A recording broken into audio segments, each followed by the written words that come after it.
when I was thinking about what the event would be, that the part of the event that I would be moderating or hosting, I thought of an idea that was based on a podcast series I do in the music side called The Story Behind the Song. So if any of you guys are music fans, you can find my podcast series out there on Consequence where I interview icons like Debbie Harry all the way up to Zedd. And it's really interesting because you hear the stories behind their most iconic songs. And so as I was thinking about it, I met Eric at CES, which also shows you that in an AI world, relationships matter more than ever. And I was thinking, okay, that Coke ad during the holidays was the big story in advertising. And it was a big cultural moment. And I was curious myself, what is the story behind that ad? And so that's the reason why we're doing this fireside chat. So Eric graciously accepted. And I guess, Eric, I want to dig right into it on from concept to production to the impact on the creative community, on consumers, all of that. But first of all, when your company, you were telling me before this, you're not an agency, you consider yourselves to be a studio. So just really quickly before we dig into this, what do you mean by that? I think we've had a big epiphany over the last couple months, and this stuff's moving so fast. Graham went to great lengths on how quickly the tech is changing, but we're also seeing how it's changing craft, and we mean craft kind of writ large. A lot of the conversations today have been about going scale, bigger, like iteration, versioning, that kind of thing. We wanted to go the other way because we just see these tools also empowering a level of craft that's never been possible before. And so my background's in advertising. I was at a company called Media Monks for a bunch of years. Jason, also my creative partner, he's been a commercial director for many years. We all want to make movies, like at the end of the day. And so we were like, well, the Coke ad was huge. And then we've got a bunch of other projects that have had great moments. And then we had a feature film that we got signed on to for Sundance. And it's just shifted the trajectory of the company. Yeah, and we'll get into more of that a little bit later. But I think that one of the central points of that is that you're going to be hearing a lot about efficiency and speed and volume and all of that sort of thing, which is absolutely a critical part when you talk about AI. But at the head of the food chain is still creativity, the creative idea. So I don't think that can be lost in the shuffle. But let's get into the ad itself. So how did this even begin? What was the original concept? When did it enter your brains? How did Coke come to you? All of that. Just tell me the story behind all that. Yeah, we got a brief maybe June last year, May, June, from Coke, and they wanted to use AI, and that was simply the brief. They knew the potential. They're obviously juggernaut out there. They wanted to make a statement, see if it would work. Obviously, there's all kinds of like pricing and efficiency conversations after that, but they wanted to make kind of a statement. And so, can we do this entirely in Gen AI? Was it ready? Is it going to be the quality that Coke represents? So that was the brief. That was the challenge. Obviously we signed on, and then the writing process was pretty standard. There was a traditional advertising writer that did the ad. But I think the headline everybody chases to is we did it in 4 weeks. that ad, having come up in production, that would have been a $4 million ad a few years ago, and 6 months of a process, and we did the whole thing in 6 weeks, maybe tops. Yeah, and I want to get into how you the production of that. But the idea of just an ad for the holidays with AI being an essential component of it. So that came from Coke itself. Yeah. And then in terms of scripting it and figuring out what it meant, is that something your studio had done before? And so you had examples of that as you went into that, and that really impacted what the ultimate creative was? Within AI, within advertising, yeah, we've done many ads over the years. Jason's written, directed, I've written a lot. So from that sense, the craft we had having done it in AI, no, we've done some short films, and Jason was leading the pack in terms of like being hands-on with the tools, and so we had very high confidence in our ability to pull it off. We didn't think it would be so fast and turn out so good. And so you're the ones who brought that. Oh no, I'm sorry. Yes, they did want to reimagine the Coke holidays are coming. Yes, that was the brief. Can we do it in AI? Because they haven't actually done it in a few years. And we all remember the first one in the mid '90s. It's a staple of advertising sort of mythology now, right? So Absolutely. and so it had been dormant. They hadn't done one in a few years, and so can we reimagine that? The Coca-Cola holidays are coming with Gen AI, and they wanted to do it fully Gen AI. Right. Okay. So you get the gig, and then how do you get the production from start to? You talked a little bit about scripting it, but tell us a little bit about. You said 4 weeks from 4 start weeks. to finish. 4 weeks. 4 weeks. All right. And walk us through what that 4 weeks looked like. We jumped from script into an animatic, basically. There's slight storyboarding, some stills for look references, but jumped almost immediately into an animatic, which is, for those who don't know, is like a rough edit. So you start working on your timing. But the animatic was final, basically. We just basically the next 4 weeks just started polishing the animatic because it was all photoreal, Coke branded, on theme, in the visual style we wanted. The animatic was. And so instead of like the 20 shots in the animatic, we just added whatever 40 or 50 shots that make up the final piece, and just kept honing it, like sanding a rock or something. Right. And the goal, you had kind of alluded to it. The goal was not to be photorealistic; it was to be stylistic. Yeah, and that was an open conversation we had with them.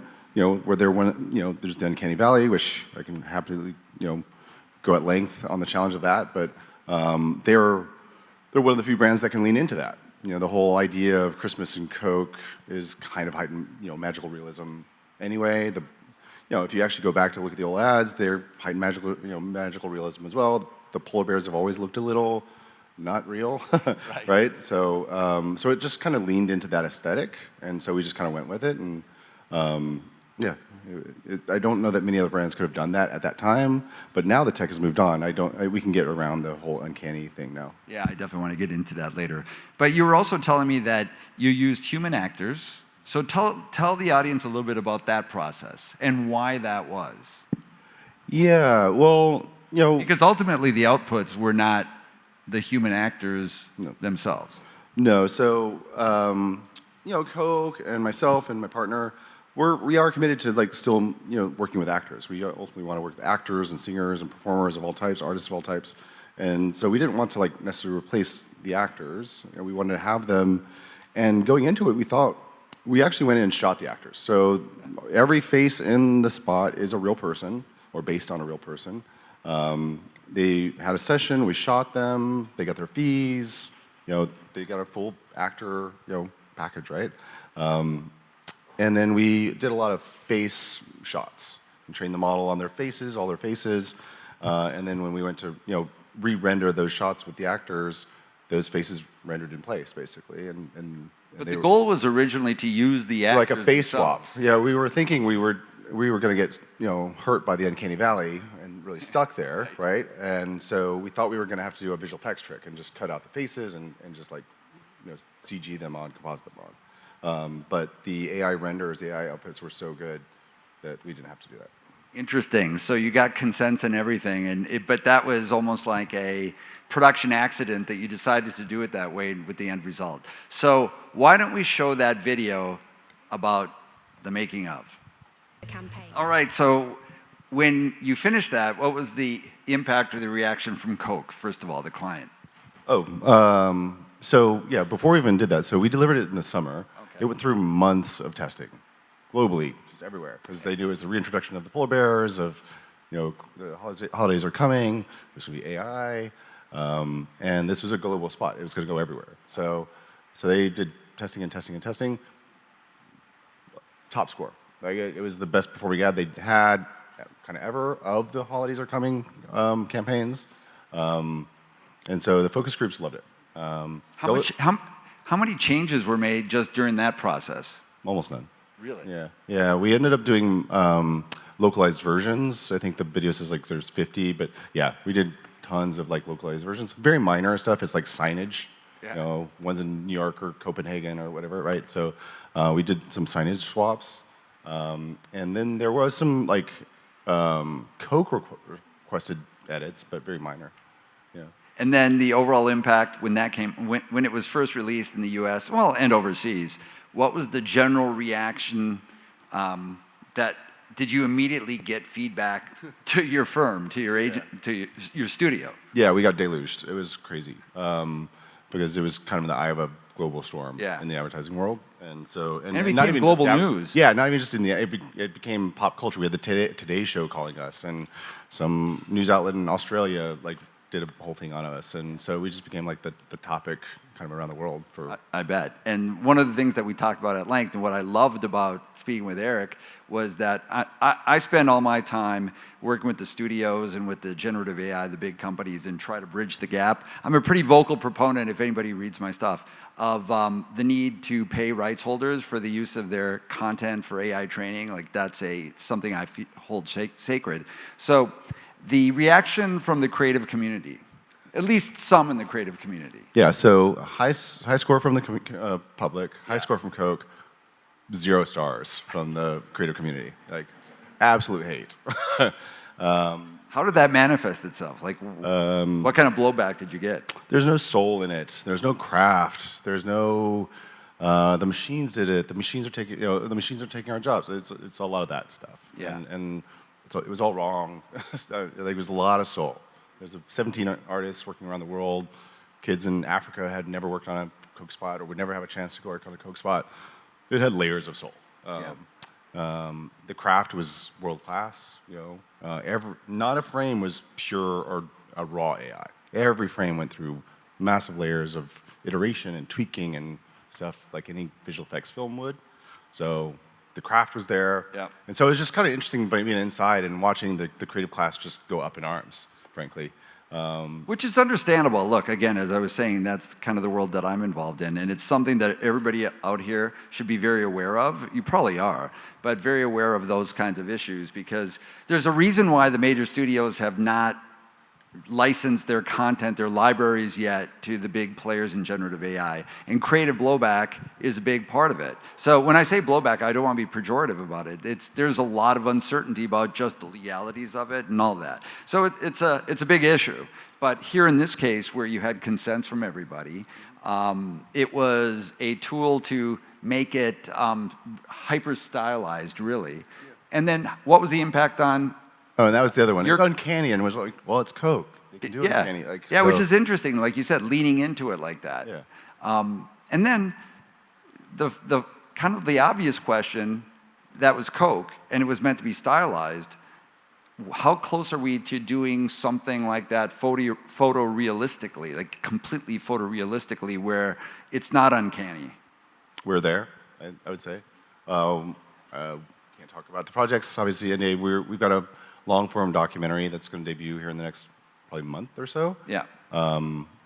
Period-based recreation of famous people, de-aging the whole thing, and you compare their childhood photos to the video that we're rendering, and it's flawless. Yeah. That kind of reminds me of, if you've watched the Super Bowl, guys, and you saw that ad or the pre-game ad of Jimmy Johnson, and it showed him from the time he was a college football player and then as a coach and all that, the evolution of it. It was pretty interesting. It sounds kind of like that, but you're saying that the technology is much more sophisticated than what they used in that particular ad. Yeah. And then what was the impact on your studio? Yeah, we're shifting fully into IP development now, co-developing a number of series based on dormant IP. So we've had IP holders come to us and say, hey, can we do this in AI? And then we come on as co-producers. We're still doing brand work as well. We have a big car spot coming out soon, and talking to Coke, of course. And so we're staying very active in the brand world, but aggressively going more Hollywood, I guess. Now we were part of a documentary that debuted at Sundance a few weeks ago, and that had a moment in the Hollywood world. And so we've just kind of shifted the whole company in that direction, helping IP holders and stars and people figure out their content strategy using AI. Yeah. And so we've got sort of 3 sides of the business. We've got the sort of work for hire stuff, which is the brand stuff. We've got the IP development, co-production part of the company now, and then now we also have a strategic sort of consultancy we do for big companies trying to like figure out where to start. And the big pitch is not the speed, the efficiency, all that. That's something Graham actually, I want to like steal a thought he had. Everybody comes to it. You can do this for free, right? Yeah. And like, it's not the conversation I ever want to have.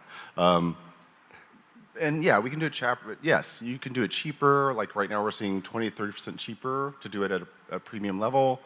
But what you get is production value. Like you take your $200,000 ad, it now looks like a $3 million ad. You know, right? And so it's less about the savings and more about the multiplier. Including what you were saying, like the Coke ad, you could make that global. Yeah. Immediately. At 4 weeks, they said 3. It was 4 ultimately. Yeah. Can't share the budget, but it was a fraction of the $4 million budget you would have done traditionally. Yeah. And there's also unlocking creative possibilities. And on that note, we have another video to show you. So take a look at this short. Sora was introduced into the market just about a year ago. And that wasn't even a publicly facing Sora. So that just a year ago, and look at the kind of, what you can get out of this. So when you look at that video, what kind of creative possibilities was that did that enable you to do? The entire thing. But talk about like the streets, even something as basic as the streets of New York City. So just to give this sort of setup, so that spot, that was done by my partner over the Christmas break, this past holiday. Basically in his bedroom, it took him 4 days, put it together and put it out, and then it also had kind of a break the internet moment. It had 40 million views or something, because nobody had done that yet. And again, coming up in production, if you had done that practically, late 70s, early 80s New York, early 70s vintage car, so it's two actual decades, chase sequence, fire through downtown New York, all styled in the 80s, that's a $10 million day, right? That is not a cheap day to do all that. He did it for free, right? So, just 4 days kind of plucking away. And it's got all kinds of issues in it. The wheels spin backwards at times, the guy's hair is all over the place, and his collar changes a bunch of times. So if you watch it a few times, you start to see all the flaws. But that it had such consistency, it was photoreal, like you can't tell half of that is, it's 100% AI. There's not a single frame in that that's organic. Yeah.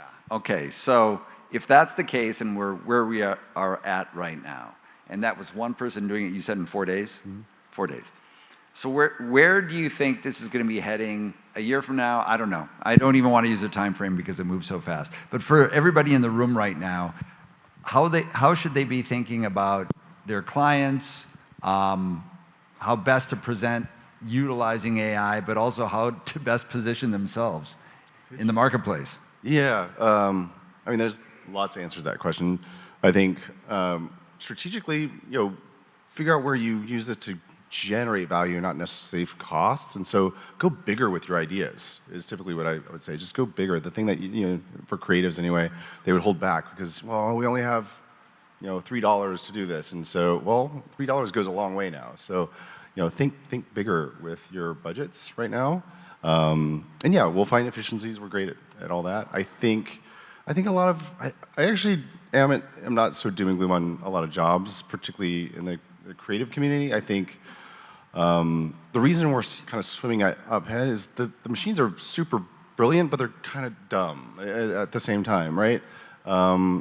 What we see is there's no, and this isn't any great epiphany, there's no replacement for taste, for vision, originality.